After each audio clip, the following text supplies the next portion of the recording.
I'm old enough to know the lie. Put the power in the hands of the people. When the election's over, the economy's going to go down. Can anybody get that in their head?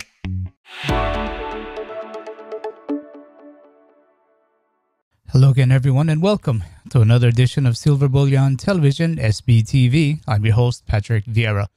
First things first, if you are new to this channel or have not done so yet, please do subscribe. Click on the bell to be notified on new updates, and please do give us a thumbs up if you like this video. Our guest today is Gerald Celente, founder of the Trends Research Institute. He has been forecasting trends since 1980, and Gerald's motto is, think for yourself. He observes and analyzes the current events, forming future trends for what they are, not for the way he wants them to be. Gerald is also the publisher of the internationally distributed Quarterly Trends Journal, and we are delighted to have him back again as our guest. Good day, Gerald, and welcome once again to SBTV. How are you doing? I'm doing well. Thanks for having me on. We're glad you're here. Glad you're back again. Gerald, I listened to one of your recent videos, and you mentioned that around 1979, you lived like a recluse because you were freaking out, seeing where the future was leading us.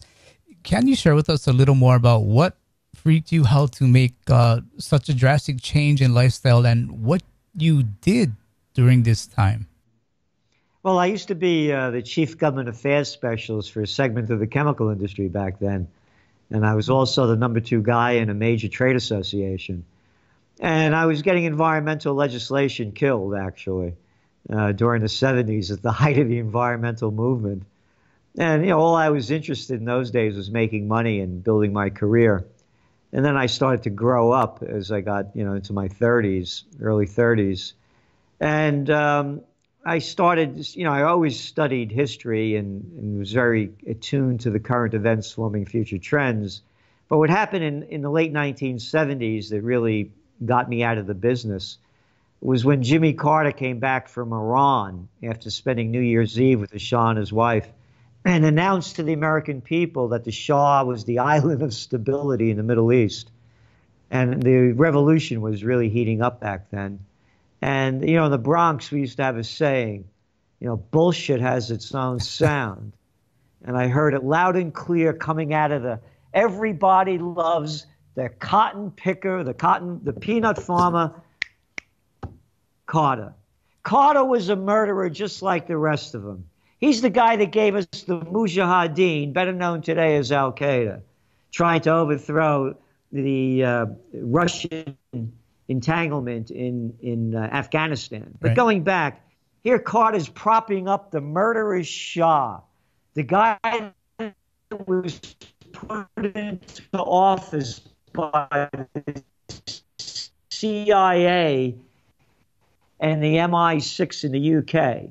If anybody knows the story, the democratically elected president of Iran and nationalized the oil fields and took them out of the hands of Anglo-Iranian oil, better known today as BP, and, of course, Standard Oil, better known today as ExxonMobil. So Jimmy Carter really changed my life because I saw the American people buy his bullshit. And I could say bullshit now because I hear everybody saying it. So when I say it, don't say I'm using a curse word because every politician, and then I'm hearing other people, particularly women as well, saying bullshit and pissed off, so I could say it too now, so nobody get on my case for it. So anyway, going back to the Carter and what was going on, I saw the American people gobble up the bullshit that Carter and everybody else was shoving down their throat as the Iranian Revolution was going on. And I realized that current events form future trends. And if you look at things for the way they are, rather than the way you want them to be, or the propaganda that they're feeding you, you could see the trends developing. And I also realized that all things are connected. So rather than looking just economically or socially or politically, I started to look environmentally. I started to look at lifestyle changes. I started to look at food. I started to look at it at many different categories and making connections. And I started to understand, at that point, I became a political atheist. I no longer believed in the stupid, ignorant system that imbeciles and morons support. In America, they call them Republicans and Democrats. People with a brain that's bigger than a pea call them murderers and thieves.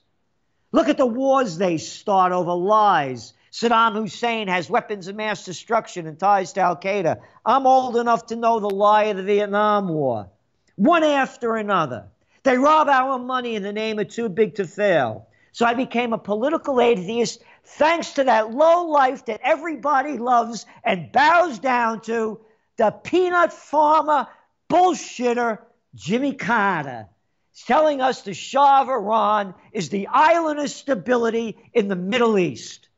And the fucking thing collapses. Oh, I shouldn't say fucking thing, because that should be, of course, you're not allowed to say that anymore. I don't want to get bleeped because of fake news, you know. So anyway, what does he do? He starts this hatred of Iran that we still have today, thanks to Jimmy Carter. The Persians, they've been around for a long time, and they're not going anywhere. So you could thank Jimmy Carter for that, and I thank Jimmy Carter for making me a political atheist. And I can't stand that lousy little bastard for making us hate the Iranians, as we're still going through that now with the Trump crap now that he's also dumping on the Iranians, along with Saudi Arabia and Israel. So you could tie it all back to Trump, to Carter. So I became a recluse, seeing how destructive the system is to destroying civilization, morality, and integrity. And I'm a young guy at the time putting this all together, doing it on my own without having anybody behind me, except my former wife, may her soul rest in peace. So I moved up to the country. In those days, Rhinebeck, New York. I was living in Chicago, moved back to New York. Rhinebeck was the country back then. Now it's like the Hamptons. I moved away because, well, after a couple of years before Chelsea Clinton got married over in Rhinebeck, it got too white for me. So I moved across the river to Kingston. So anyway, that's why I became a recluse. I used to raise my own chickens, make my own prosciutto. We used to have a big garden, can everything. So that's what happened. Oh, you're getting me all fiery here, Gerald. I'm going to have to try and stick to the script. You made a forecast in January of 87 of a coming market crash that year, and Black Monday happened 7 months later in October of 87. You've always said current events form future trends, just as you said. Do you recall what were the events that you saw that led to this forecast? Yes, the Iran-Contra affair. Again, all things are connected. Yeah. And what happened was Ronald Reagan, by the way, I have a photograph of me and Ronald Reagan. I was with him for an hour and a half. I saw it. Yes, I saw it. Yeah, when I worked for the chemical industry, we hired him to talk to our group. I picked him up at the Chicago Hilton, got in a cab with him and Mike Deaver. So anyway, I've been around. I know this. Reagan was when Reagan started losing his popularity, the markets had been built up at that time, like many times, on not substance, but on the BS that was propping him up. Yeah. I believe that when Reagan started losing his popularity, the failure of what was really going on behind the scenes in the markets would be exposed. That's why I made the forecast. I sent out a press release in those days. You put them in mail and mailed them to about 1,000 different media groups. Right. There was a lot in those days. And the Wall Street Journal picked it up when the markets crashed. They remembered that I said it. And they wrote the story that I predicted. In January, I sent it out. 1987 will be the year the market crashes. So I felt it coming because, again, looking at the current events forming future trends and putting different strategies together rather than just looking at one dimensional like economics. Yeah, I hear you. Okay, coming back to present day, have there been sufficient events so far to allow you to make a similar forecast like you did in 87 of when the next economic collapse is likely to occur? Yeah, it's going to be very simple. When there's no more cheap money. End of story. It's cheap money that's keeping the whole system going. And every country around the world is doing everything they can to keep pumping it up. And they're going to keep lowering interest rates in the United States coming into the election when things slow down a bit. So when the cheap money trip ends, that's going to be the end of the markets for a while. But look what happened. I'll give you an example. On September 19th, 2018, just a couple of months ago, we made a forecast of an economic 9/11. The next day, the S&P 500 hit an all-time high. From that point on, it started going down. You know why it started going down? Because the Federal Reserve announced that they were going to aggressively raise interest rates in 2019. They ended up raising them one more time in 2018. You saw what happened. We had the worst December in 2018, the worst December in 2018 since the Great Depression. You saw equity markets go into correction and bear territory because they couldn't take higher interest rates. Simple as that, end of story. So the only thing that's propped up the markets since the Great Recession is the monetary methadone that they've been pumping into the system. Once that monetary methadone stops, the drug addict dies. And that's all this is. It's a drug-addicted economy. As we look around the world, we're seeing in country after country, the middle class is shrinking, the rich are getting richer, and everybody else is getting poorer because all the money went into the equity markets to prop them up. What do we have? 43 people have more money in the world than half the world's population combined. In the United States, we have Gates, Bezos, and Buffett have more money than half our population. You know, so it's all fake. So when the monetary methadone runs out and nobody knows when that's going to happen, that's when the markets will crash. Okay, I hear you. 2020 is coming up. We know there's going to be the U.S. presidential elections, and you had a video out recently titled "The Greatest Depression 2020." What trends are you seeing for 2020? They're going to be running. We believe that the economy is going to slow down. It's not going to keep going at this pace. They're going to lower interest rates. We're still right now with the Fed rate at 2.25, 2.50. It's still, next to nothing. It's at an all-time historic low. So they could lower them again. They could raise them 9 times. But how much more could they lower them?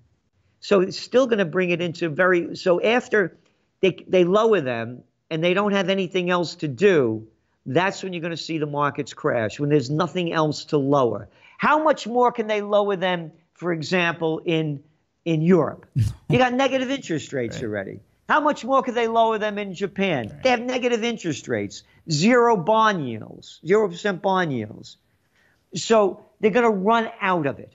And we believe it's going to start happening in 2020 after the elections. Yeah. Trump is going to do everything he can to win. And anybody that believes that the president doesn't have power over the Fed, believe what you want. Go back to history, see what Reagan, how he pushed Burns into not raising interest rates, and go back to Ronald Reagan when Paul Volcker, the Fed chair, wrote in his book just recently that he was brought into the White House and told, you have orders from the president not to raise interest rates before Election Day. So grow up, everybody. The Fed is not independent. They're a gang. Can anybody get that in their head? It was the major issue of every campaign in the 1800s not to have the central banksters run the country. What's this bullshit that they're independent? They're not independent. They're a gang. And it's one big gang. It's one big club, as George Carlin used to say, and you're not in it. That's all it is. The whole thing is rigged. Everybody grow up and stop believing the crap that they're shoving down your throat. Okay, so you think they're not connected. What a bunch of... How could anybody be so stupid? How do you think a guy like Powell, Yellen, or that little bullshit Bernanke get to where they are? In order to get that high, and I've been in the system, I was the assistant to the secretary of the New York State Senate at 24 years old. You know how you get to the top? You know how you get to those jobs? You suck your way up to the top. You lose every ounce of integrity you have. You bend over and you get it, man. And then you move up. You take orders. You follow orders. They're not independent. Grow up. So Trump is going to push them into lowering interest rates. Yeah. When the election's over, the economy is going to go down. They don't have any juice left. Where are you going to go from 2.5? Oh, because you go back. You're going to see mortgage rates in the United States go under 4% this year. I would say by 2020, you're going to see them under 4%. The housing markets are slowing down. They're slowing down. Look what's going on in Australia with the housing markets. You're looking at Melbourne, Sydney, down 10, 12%. They're going to lower interest rates. They're a bunch of crooks. Grow up, everyone. Call them what they are. They're murderers and thieves. Morons and imbeciles in this country call them Republicans and Democrats. I call them the Bloods and the Crips. Okay. I'm going to say amen to that. But, keeping in line with the U.S. presidential elections, Trends Journal, which you published, also forecasted that Trump would become president before he became a contestant in the presidential reality show. And I know you made this call already where you expect Trump to win 2020 once again. But how do you score Trump so far? What's your scorecard on Trump? 0. 0. Okay. Yeah, he's an arrogant, narcissistic freak. Look what he did. He gave all his buddies tax breaks. Didn't go down to us. Look what he's doing with Venezuela. Look what he did with Israel. Giving the Golan Heights, telling it it's Israel's, moving the embassy from Tel Aviv to Jerusalem. Look what he's doing with Iran. What has he done? He's a freak, just like the rest of them. Obama, Bush, Clinton. They're all a bunch of lowlives to me. Now, Trump is a 0, man. The only thing I support Trump on, by the way, are the trade issues. And Bill Clinton sold his country out with the World Trade Organization, bringing China into it, and with NAFTA. When I was a kid, every day when I was a teenager and in college, I was afraid that they would get me into the Vietnam War. They were drafting everybody. Yeah. We were taught to hate those commies, those disgusting commies, those lousy commies. They're going to take over Vietnam and the dominoes are going to fall throughout Asia. And now we're doing business with the biggest communist country in the world. That's okay. As long as there's money flowing back and forth to fill the pockets of the crooks, it's okay. I'm not saying we should be against China. I'm saying the hypocrisy of it. Yeah. So, no, the trade deals stink. We lost over 3 million jobs to China. 96% of the clothing that we wear in America is made in another country. When I grew up, they used to be, all over this country, they used to make things. So, no, that's the only thing I agree with Trump on are the issues of trade. Other than that, he's a lowlife. Okay. By his deeds, you shall know him.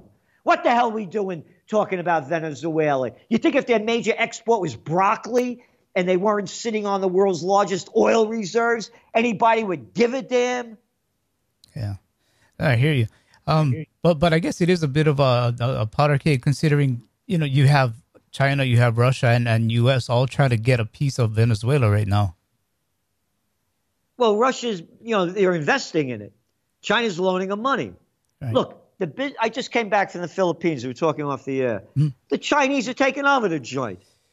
All the top hotels, not all of them, a lot of them, being built by Chinese all over the world, The business of China is business. The business of America is war.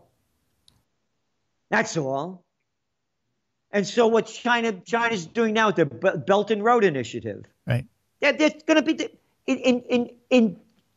in less than 10 years, the Chinese economy is going to be bigger than the one in the United States. They'll be the number one economy in the world. And it's only going to get bigger. There's 1.4 billion of them. And they control a lot and will control more as they're buying up the world. Look at the major ports. They just got the one in Sri Lanka, right? They just got the one in Greece. They got about 20 ports around the world. They're building, they just did a deal in the Philippines. They got that port too now. So it's one after another. The Belt and Road Initiative is real. It's not only going through Eurasia, it's going through Africa, it's going through South America. So China is the one that is going to be the world-leading economy. For our students currently in universities, how do you view Elizabeth Warren's plan to forgive the student loan debt? Yeah, I'd say it's talk. Again, you took these loans out. You knew what you were getting into. And again, it's ridiculous. The college system, the education system around the world sucks. It's a bullshit education system. It's an antiquated system developed by the Germans during the Industrial Revolution. That's our education system, period, paragraph. You're getting degrees in worthlessness for most part. If you get something in engineering, accounting, healthcare, fine. But, gender studies and all this other stuff, oh, I got a major in history. Big deal. Art science, great. You're going to get a lot with that. So, it's talk. But the system, even thinking about this, look at the world education system. Everybody has the same one for all different cultures. One size fits all. This education system stinks. I hated every day of school. I used to have nightmares into my 40s about school. I ran away from kindergarten at 4.5 years old and crossed the Boston Post Road in the Bronx, which was the major road in those days connecting New York to Boston. So the education system and Elizabeth Warren, this is just political BS. That's all it is. Okay. Got to ask you one more question about the upcoming elections. You're in favor of direct voting and you're even considering using blockchain voting. Do you see it as a fairer and more transparent way to vote? Yes, because blockchain technology is real. Major corporations are using it. Banks are using it. You make the transaction, it's blocked. Blockchain. We should have blockchain voting. Look at the bullshit system America has. Go back to the 2018 midterm elections. What a joke. It took them almost a month to count up some votes. The whole thing is fraudulent. And we don't have representatives. We got people that are political whores, that take money that morons and imbeciles call campaign contributions, that adults call bribes and payoffs. Everything they do for the people that give them the most money. I want direct democracy like they have in Switzerland. Yeah, a country that hasn't been at war since the 1850s. One of the richest countries in the world. Oh, and you want gun control? Everybody there has guns and they don't blow each other's brains out. The reason people blow other people's brains out in this country is they follow the leader. Yeah. Look at the president. Hey, how about that Nobel piece of crap prize winner, the arrogant Obama? I'll tell you, Assad has to go, I say. I don't like that guy, Gaddafi. He has to go. So we'll destroy the place. We'll bomb it to hell. So, hey, the fish rots at the head from the head down. If the president could kill, if Clinton could kill, if Bush could kill, why can't I kill? So I want to go for direct democracy, as Switzerland has. Put the power in the hands of the people. We're the ones that pay for the wars with our money and our lives. We're the ones that pay the most taxes. Okay. The new system. The system sucks. Look at the asshole. I can't say assholes because assholes have a very positive. No, they have a positive connotation. I like my asshole. It does a good job. These people aren't assholes. They're freaks. They're murderers. So why shouldn't we have a system where we, the people, will decide what to do? I got to believe a Mitch McConnell. I got to believe a Donald Trump, a Hillary Clinton. a Lindsey Graham, a Chucky Schumer. Look at these people. They're telling me what to do. They're giving me orders. Here, that's the order I give you. Go screw yourself. Let me vote the way I want. Don't tell me what to do. Oh, but if you want to be told what to do, keep voting. Don't forget to vote. If you don't vote, that's the bullshit they give you.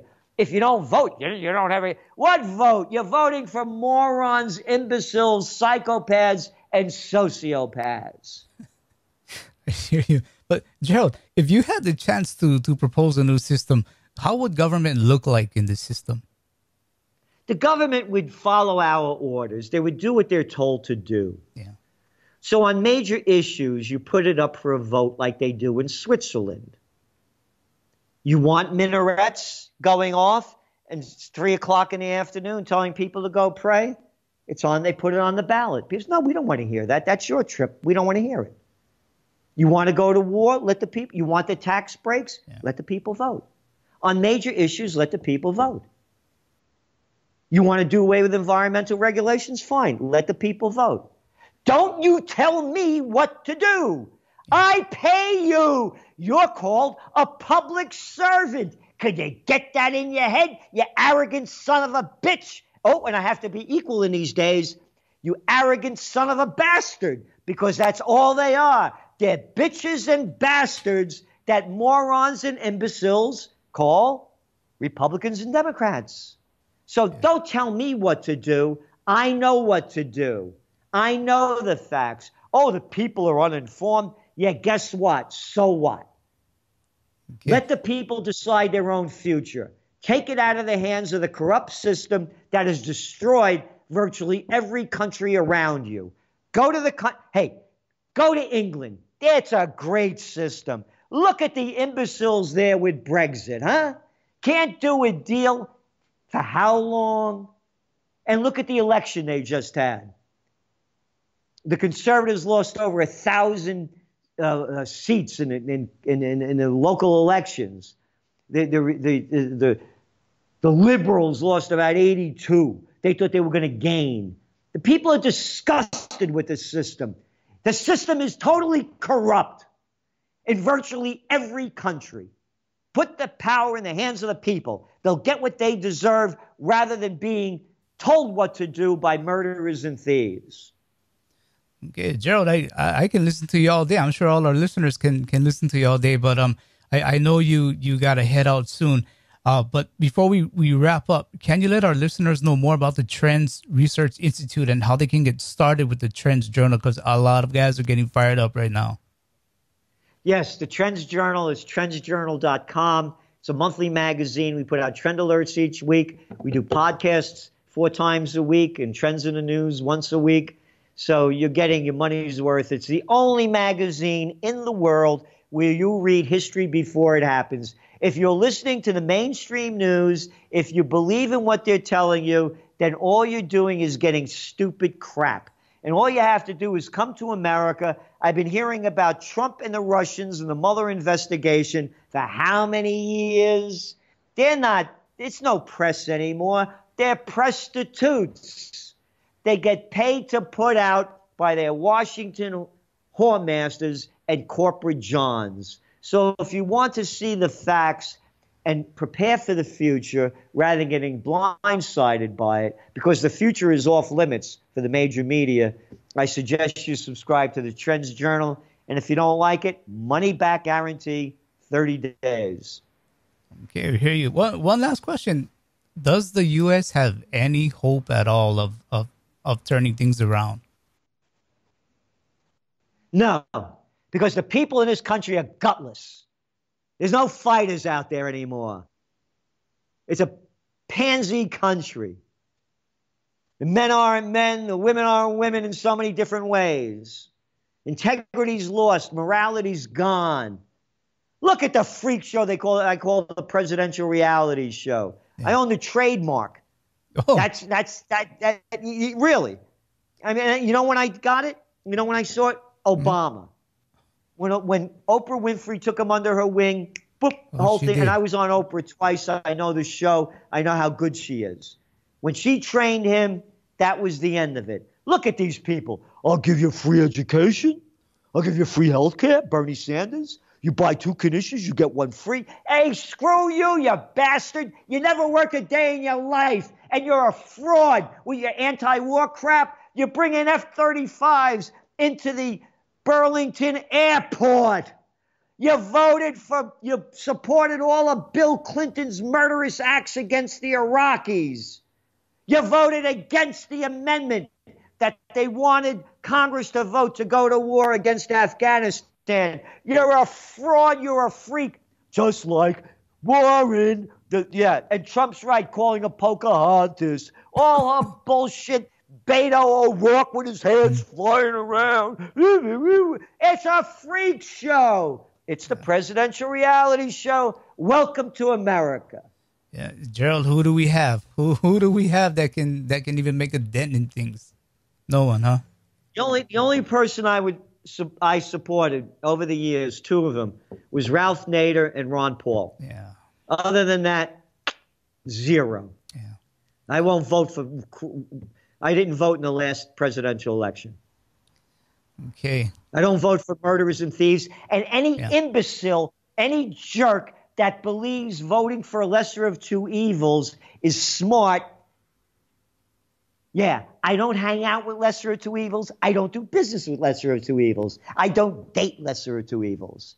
So if you like lesser of 2 evils and you like being a lowlife, that's fine with me. Don't give me your crap. So I don't vote for them. So the last 2 were Ron Paul and Ralph Nader.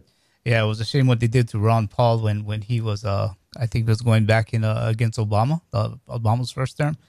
I could be wrong, but it was a shame what happened with him. But Gerald, I know you got to get going, but we do thank you for coming on the show once again, and we have a lot more to talk about, so we hope we can get you back on once more. Anytime. Thanks for all you're doing. Thank you, Gerald. Thank you for all you're doing. That was Gerald Celente, publisher of the Trends Journal. For more of his insights on gold and the global economy, please visit his website, trendsresearch.com.